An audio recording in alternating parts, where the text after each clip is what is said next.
Biarpun etnis Tionghoa, tapi tetap kita orang Indonesia. Memang Sikong Liang memberi ruang buat para pemuda tinggal, berdiskusi, dan semua leluasa begitu saja.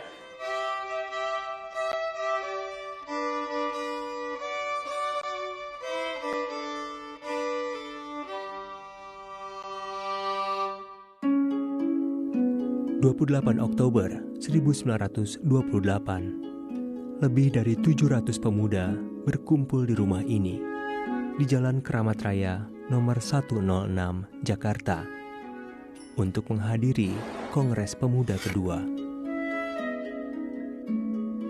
Pemilik rumah tersebut adalah seorang warga keturunan Tionghoa bernama Sikong Lian. Bangga pasti bahwa rumahnya engkong saya jadi museum, bangga sekali.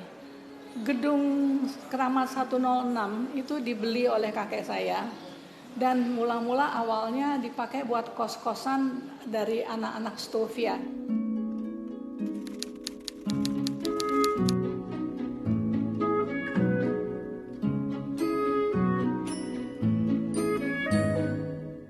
Waktu kita kecil, kalau kita lewati Jalan Keramat Raya ini, orang tua saya suka bilang, ini loh rumah engkongco kamu, engkongco kamu Sikong Liang itu.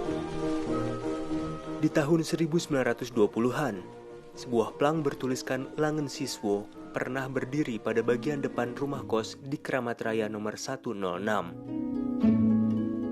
Langen Siswo merupakan kegiatan ekstrakurikuler perkumpulan Yongyafa. Tapi, lambat laun makin banyak pemuda dari Sumatera, Ambon, hingga Minahasa yang turut bergabung. Beberapa tokoh pernah terkos di sini, terutama Ketua Kongres Pemuda kedua, Sugondojo Spibito. Terus ada Muhammad Yamin yang merupakan perumus naskah atau ikrar Sumpah Pemuda. Yang berikutnya merupakan salah satu pentolan Partai Komunis Indonesia, Amir Syarifuddin pernah kos di sini, dan sebagian yang merupakan para pelajar dari Jawa, dari Sumatera, dari Minahasa, dari Ambon seperti Johannes Slimena pernah kos di sini.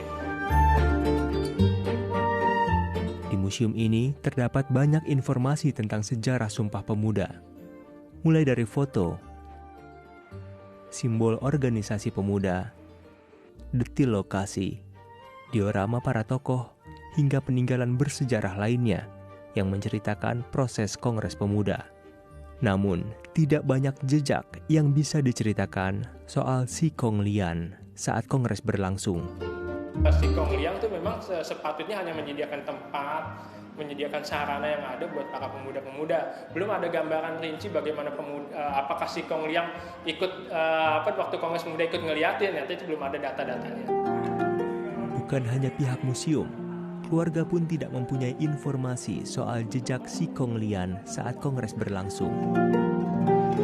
Nggak pernah dengar si engkongnya itu ada di mana gitu. Nggak pernah. Sikong Lian sendiri sehari-harinya tidak tinggal di rumah yang kini jadi museum tersebut.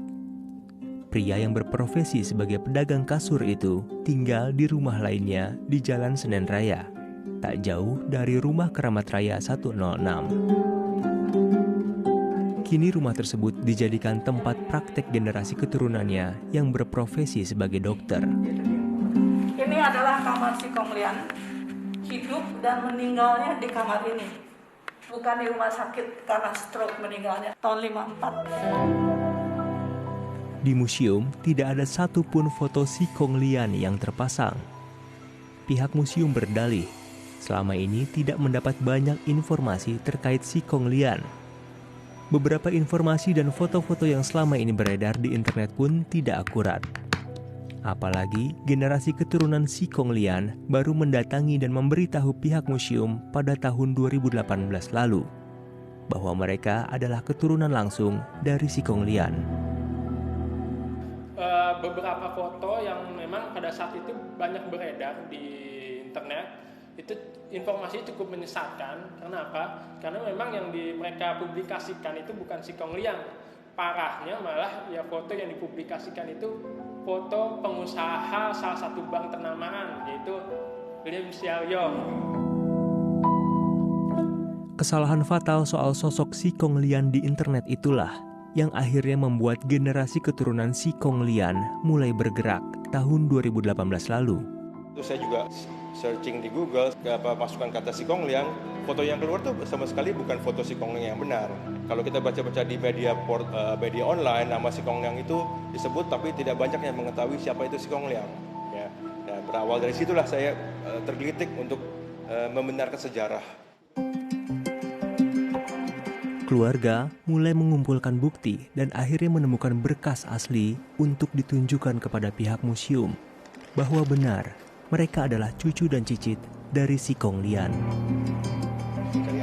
Jadi kita coba bongkar itu kebetulan di Senen Raya 40, rumah Si Kong Lian dulu, ada satu kotak penyimpanan.